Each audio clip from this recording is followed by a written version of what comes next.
അപ്പോൾ ഇന്നലത്തെ ഈ ഞായറാഴ്ചത്തെ എൻ്റെ ദിവസമാണ്. ഞാൻ ഇപ്പോൾ ഇന്ന് രാവിലെ ഇത്രയും നേരത്തെ പോണത് തൃപ്രയാർക്കാണ്.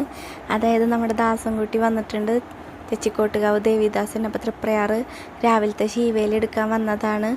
അപ്പോൾ ദാസൻകുട്ടി എല്ലാവരും ഉണ്ടായിരുന്നു കേട്ടോ അമ്പലത്തിലത്തെ. അപ്പോൾ അവനെ കാണാൻ പോയി. പിന്നെ ദാസൻകുട്ടി പോണവരെ അവിടെ നിന്ന് അവനെ കയറ്റി വിട്ടതിന് ശേഷം എനിക്കിന്നൊരു കല്യാണം ഉണ്ട്. അപ്പോൾ അതിന് ശേഷം വേണം എനിക്ക് പോകാൻ. ഇപ്പോൾ ടൈം ഒരു 7:15 7:30 കൂടിയിട്ടായിട്ടുണ്ട്. അപ്പോൾ ഇത് കഴിഞ്ഞിട്ട് വേണം എനിക്ക് കല്യാണത്തിന് പോകാനായിട്ട്. അപ്പോൾ ദാസൻകുട്ടി ഇതേ വണ്ടിയിലൊക്കെ കയറി പോകാൻ റെഡി ആയിട്ട് നിൽക്കുകയാണ് കേട്ടോ. അപ്പോൾ അതൊക്കെ കഴിഞ്ഞപ്പോൾ ഞാൻ വീണ്ടും വീട്ടിൽ വന്നിട്ട് ഒരുങ്ങി. ഒരു 8 മണി 8:30 ആയപ്പോൾ ഇറങ്ങി.